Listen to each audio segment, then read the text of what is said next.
The story goes back to a very old time when a king ruled over a peaceful kingdom. He had a daughter named Princess Nooreen. Princess Nooreen was exceptionally graceful and beautiful. She had reached the age of 16 or 17, and the king was searching for a suitable prince to marry her and fulfill his duty as a father. The king had a secretary who was extremely greedy, selfish, and cunning. Princess Nooreen's beauty had captivated him as well, and he secretly wished the king would arrange her marriage to him. In his mind, marrying the princess meant gaining the princess and the throne one day. Despite being much older, he had never married. He had not yet shared with anyone his desire to marry Princess Nooreen. One day, during a heavy rainstorm, the secretary decided that as soon as the rain stopped, he would go to the palace and request the king to arrange his marriage to the princess. That evening, the rain stopped. The secretary dressed himself neatly, left his home, and headed toward the king's palace. The king was standing by his window, admiring the garden. The rain had refreshed every plant and flower, making the scene incredibly beautiful. When the secretary entered the king's room, the king welcomed him warmly and said, "Come, have a seat. We were just thinking about you." The secretary was thrilled to see the king in such a pleasant mood. He hoped that since the king seemed happy with him, he might agree to marry his daughter to him. The secretary sat respectfully, bowing slightly as he settled into a soft velvet chair. The king looked at him and said, "Oh, wise secretary, our princess has grown up now. We have decided to arrange her marriage." Trying to hide his excitement, the secretary replied, "Your Highness, you've made the perfect decision. This responsibility should be fulfilled without delay. And as you know, good young men are rare these days. But I assure you that." King didn't let him finish. He gently patted the secretary's shoulder and said, "Perhaps you mean you will help us find a good prince for her. We are pleased with your loyalty. As a reward, we present you with this necklace and a 3-day leave." Saying this, the king removed a pearl necklace from his own neck and handed it to the secretary. Then he continued, "We have already found a match for the princess. He is the son of the king of our northern country. He is here as our guest. The prince and princess have already bonded. We will arrange their wedding soon. Look, there they are, walking in the garden." All the secretary's hopes collapsed instantly.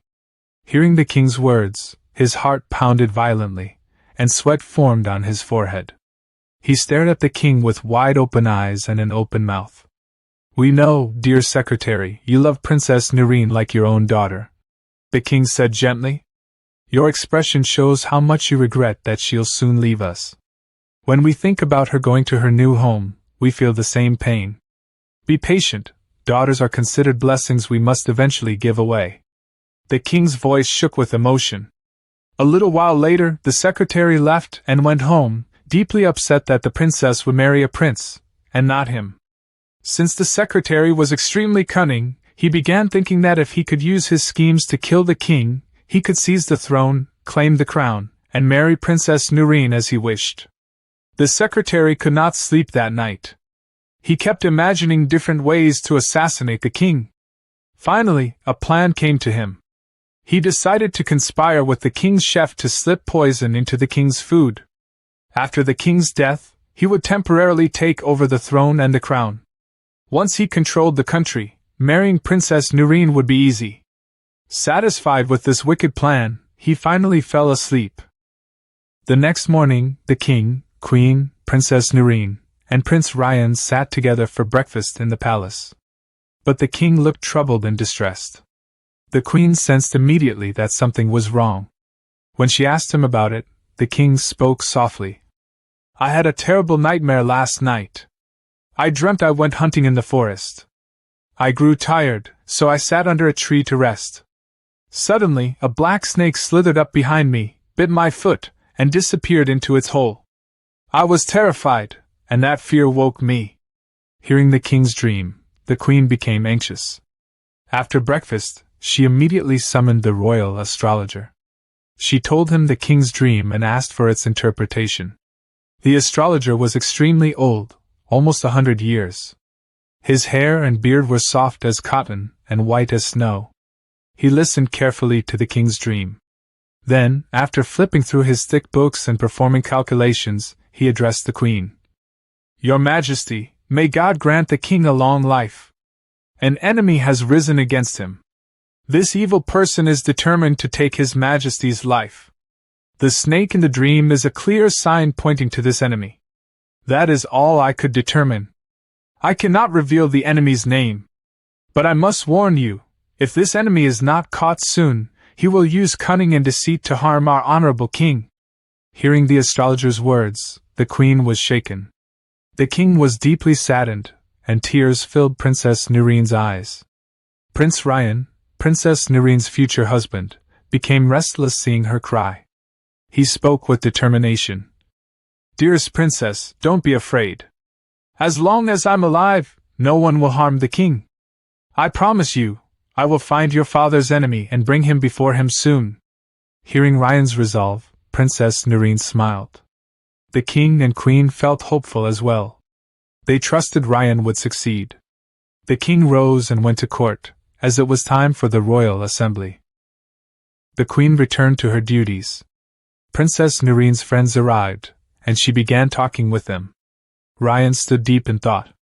Then suddenly, a brilliant idea came to him. He left the room and walked into the garden, where he noticed a parrot perched on an almond tree, pecking at a ripe almond. Ryan quietly climbed the tree and caught the parrot. Then he placed it inside a beautiful golden cage. Ryan brought the cage to the court. The king sat proudly on his throne. All the courtiers were seated on the luxurious carpets spread across the floor.